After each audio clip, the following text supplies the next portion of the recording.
Hi friends, இந்த குருமா இவ்வளோ டேஸ்ட்டாக இருக்கும்னு தெரிஞ்சிருந்தா முன்னாடியே ட்ரை பண்ணியிருக்கலாம். பட் நான் இப்போ தான் ட்ரை பண்ணியிருந்தேன்.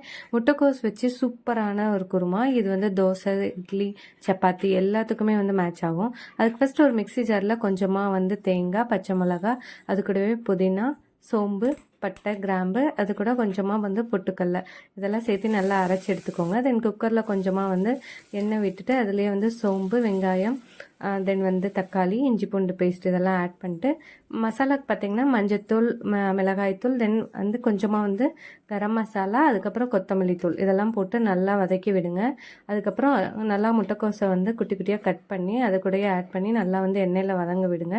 அதுக்கப்புறம் கொஞ்சமாக உப்பு போட்டு அந்த அரைச்சி வச்ச பேஸ்ட்டையும் ஆட் பண்ணி தண்ணி வேணுங்கிற அளவுக்கு ஊற்றி குக்கர் விசில் போட்டு ஒரு 2 சவுண்ட் வச்சு இறக்குனீங்கன்னா சூப்பரான முட்டைக்கோஸ் குருமா வந்து ரெடி ஆயிரும். இது மஸ்ட் ட்ரை. நானும் ஃபர்ஸ்ட் வந்து முட்டைக்கோஸில் வந்து இப்படியெல்லாம் வந்து டேஸ்ட் இருக்குமான்னு வந்து நினச்சிருந்தேன். பட் ட்ரை பண்ணி பார்த்ததுக்கப்புறம் தான் தோசையோட செம்ம காம்பினேஷனாக இருந்தது.